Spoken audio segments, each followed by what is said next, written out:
More patrons, more patrons. That's what everybody wants with DCC RPG. And here we go with Angels, Demons, and Beings Between, Volume 2, Elfland Edition. This is by Shinobi 27 Games.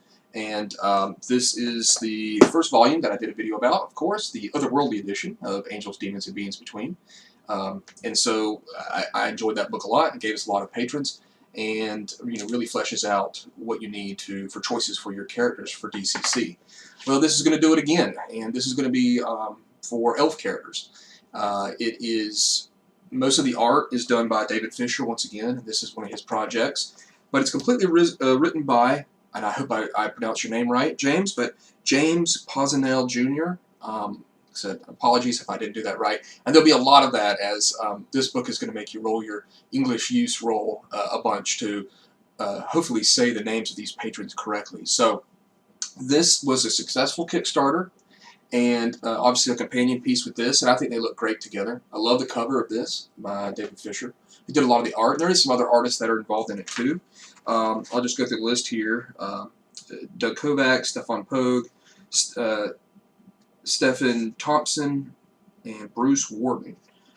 So you got a Doug Kovacs in here. We've seen his great work before in with anything DCC, of course. And this book is pretty much going to be all about the fairy court, fairies, elves, and giving you a lot of patrons that obviously elves, could be interesting to your characters to choose. So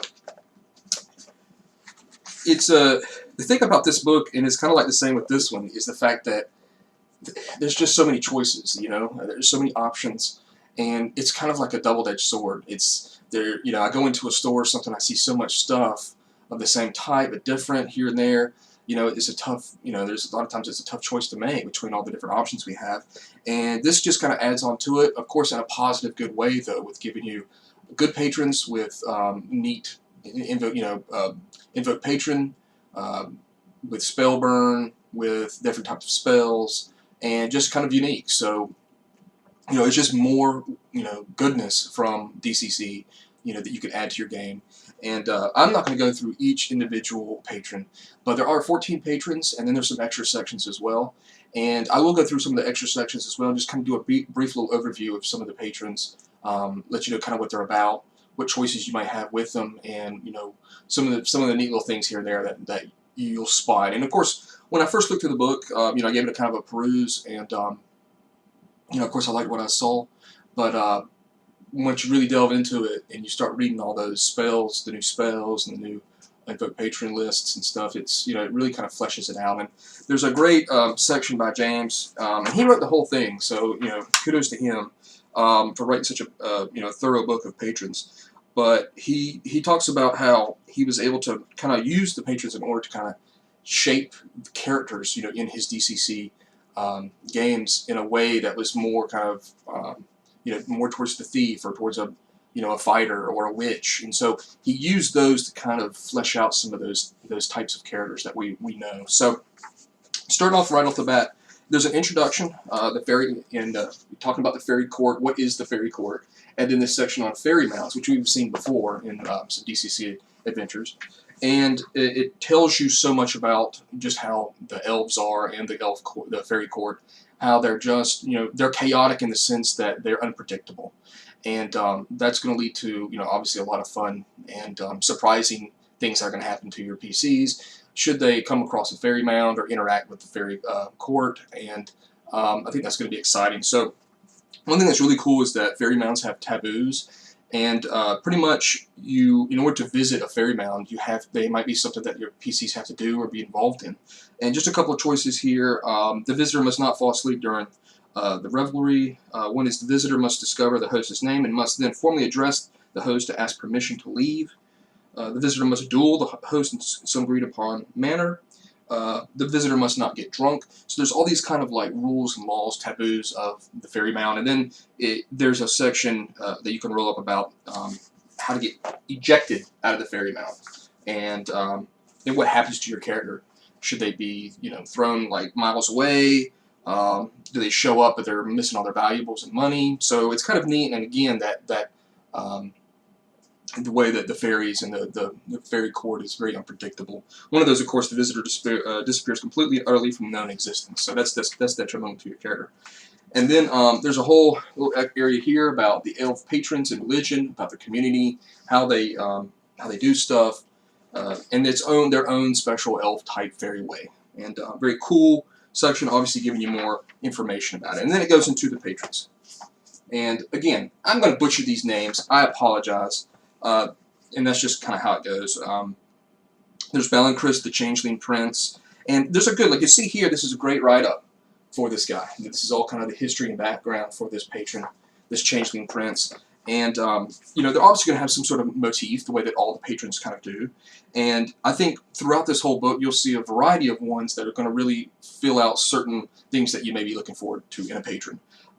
So, you know, you're going to have the patron taint, and some of these write-ups, you know, are quite lengthy. You know, this is very in-depth, some of these, like the patron taints. You know, this is not just some small little sentence or two and be done. So, obviously, some great care was given to, you know, fleshing out those entries. And then you're going to have the spell burn, gift of the changeling, the caster is able to alter their appearance, you know, things like that for this character. Emotional manipulation. The guy's obviously got some sort of anger issues, as you can see by his art. Again, David Fisher art here. And so that's very cool. And then polymorph self, you can pretty much change yourself into another type of creature, obviously with his changeling background. You can see how that kind of plays into it. Aelwall the Fallen. And now here's just a little change. I would have wished this guy had a bigger write-up. So you can see up here, where is it? Here, you know, there's just that much. So not given exactly the same background. And, you know, that might be fine for some characters. I mean, for some players who don't want to have some lengthy background about their patron. They just want to have some, you know, brief thing, and then boom, this is what my patron's about. But you can see there's a little bit of a difference between those two. And that's fine. This is someone that's got a lot of power, obviously, with some demonic type elements to it, and of course, a couple of these patrons are going to be in evil in essence. They're going to be, you know, on the evil side, and that's going to be exciting for some of your players. Then one of the spells here is Demon Fire, able to pretty much strike with demonic fire at a target. Abyssal Fissure, pretty much make a crack of darkness, you know, and you know, the names a lot of times, you know, will fill you in with what it is. So,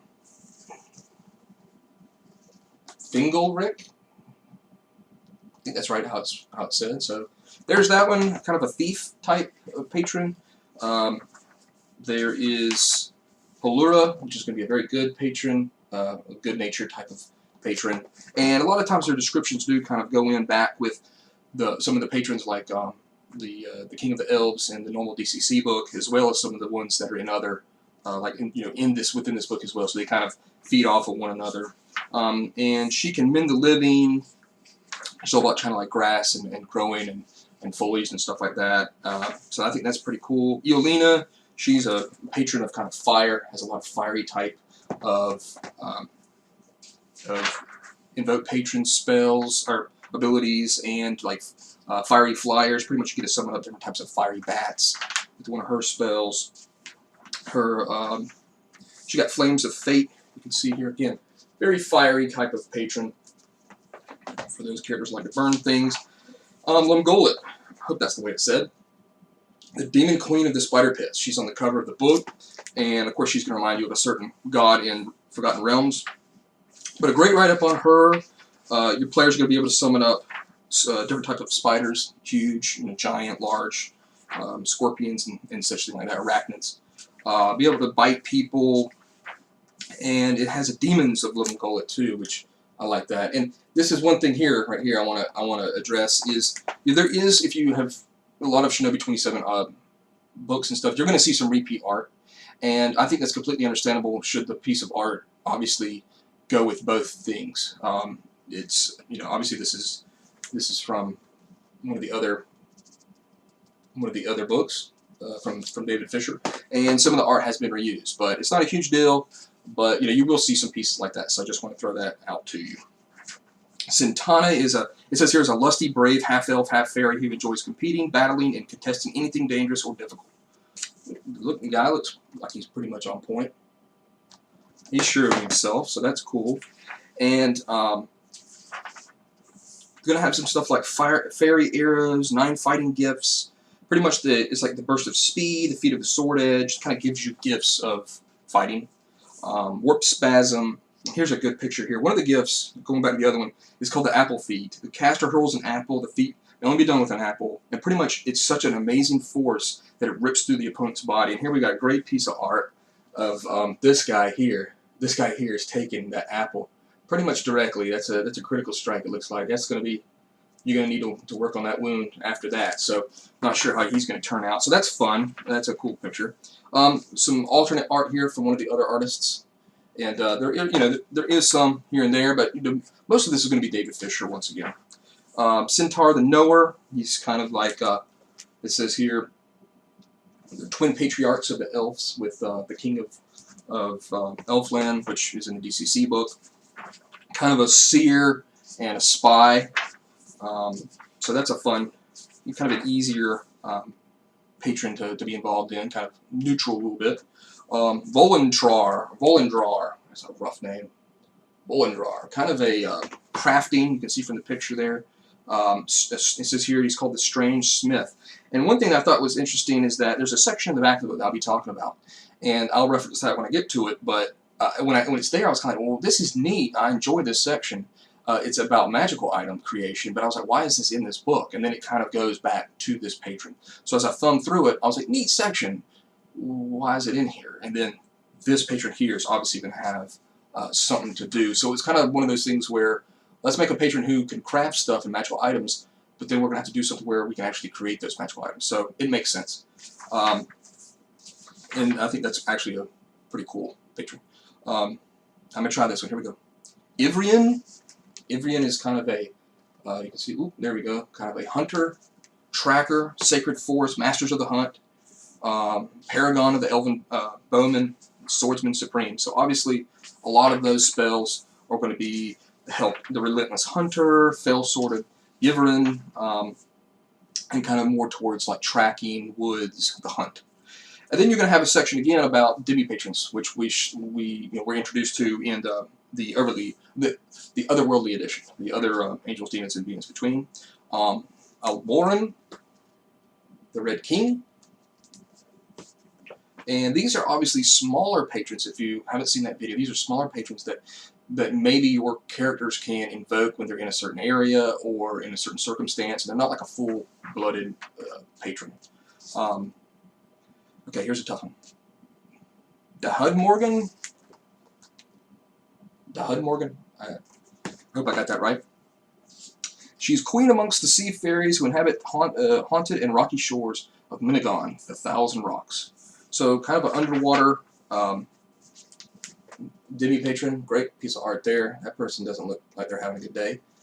And there's a couple of pieces like that I think that are funny and enjoyable. I like this one. Minalotera.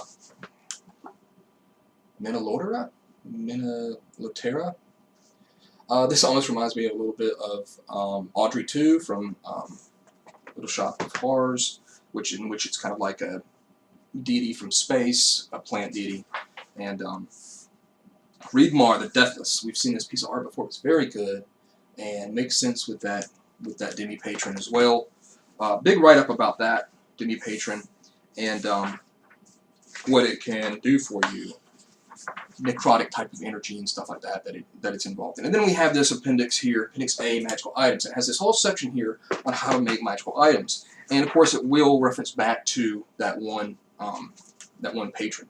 So here I was looking through this, I was like, oh neat, magic item characteristics and what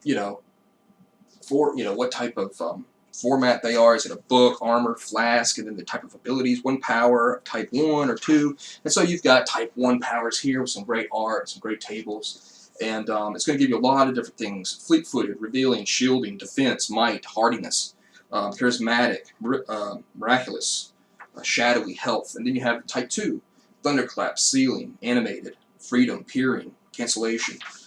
So type 3. So it's going to help you create those items with that patron, as well as just a system all to itself, with some optional things you can add to it if you're not using that patron. section on cursed magical items, and then a great Elven Mercurial magic table. So this is going to fill in the blank spot that's in the DCC book, and these are going to be Elvish, kind of, you know, Elvish designed Mercurial magic for elves. So Fairy Theft, Green Thumb, all living vegetative matter within 10 feet per spell level experiences a spurt of growth. Runic Magic, Moon Aspected, Alluring, Call of the Wild, Time Shift, so a bunch of things there. And then there's a couple of character classes. Elven Thief of Fingolric here, which is going to kind of explain a little bit about that more type of thieving type of character that obviously you know, worships that patron. And then Fairy. This is a great write-up if you want to have a fairy character with all their abilities and you know, how to deal with their small size, the way they fly, their ability to become man shape or, you know, human size for a certain amount of time based off their level, their spell lists and languages and stuff like that. And I think that's a very good thing. Obviously, you've got a whole nother. These are 2 character classes here, so that's going to help build up just that amount of character choices that you have. Seelie and unseelie features. Now, Seelie are kind of good fairies. Unseelie are kind of bad fairies in essence. And there's a feature table to give them kind of, there it is, kind of unique features with that character, such as rabbit ears, goat horns. On the unseelie side, mosquito you know, parts, bird feet, weeping blood, antenna, tusks, so a little bit more, you know, aggressive. And then there's a couple of new spells that are involved. Invoke Nature Spirits, Glamour, and then there's a patron revelation sheet, so some sheets that you can use to fill out, you know, exactly what the patron does, what the, you know, what their patron result is, kind of to keep up with the spells and stuff like that. So that's going to be very, very helpful. And then apparently, you know, with the Kickstarter, they had some backer patrons. So Mark Green came up with the Fairy Ring, and that's added in here from the Kickstarter. You know, we've all seen some adventures and stuff about rings that fairies use. And a couple of abilities there: Fairy Laughter, Fairy Shield, Fairy Friends. Gloriana, the Fairy Godmother by Daniel Bishop. So here's kind of an older godmother, caring type of figure. And very neat. Right up there, Bing Bang Boom is the name of one of her spells. So it's kind of funny. And again, huge write-ups here on some of these spell checks. You know, very large and thorough and detailed, so that's helpful. Gloriana's Most Excellent Love spell is one of her spells, and then of course a Fairy Transformation spell. She can allow the caster to transform objects, herself, or others depending upon the spell check result. The caster may select any result equal to or less than, and pretty much they can kind of change, you know, items and stuff within a certain range to them. Tend Alv, the Tooth Fairy. That's funny. By Paul Linkowski. Cool piece of art here. This Tooth Fairy. And it's going to have the taint, everything will be tough as teeth, decay, bones to flesh. Now here's the last piece of art here for bones to flesh spell. Now this guy's got nothing but flesh going on. No bones in him. Make no bones about it. So yeah, there it is. So a bunch of content and a bunch of patrons for your DCC game. Obviously centered around the elf, and you know, if you have players that like to play elves, or you think you might have one in the future, obviously it's going to be a great book to pick up. You know, there's other patrons out there, of course, but I do like the way that this is kind of centered on the elf and kind of highlights them, kind of spotlights them, and it's a good book. The thing about it though is it's just more options. You know, there's so many choices, good choices too. So you know, it's going to be tough, I think, to look through these books like these two, and you know, really be like, oh man, there's so many choices to pick through. I like them all. What am I going to do? So good luck picking out a good patron out of those, because it seems like a lot of them are. And you know, there's another DCC product out there that's good quality. And again, looking through this, you know, it just reminds me of how good DCC is and what a fun game it is. So I hope you've enjoyed the video, and like and subscribe if you can. Lets me know you're out there. And thanks for watching.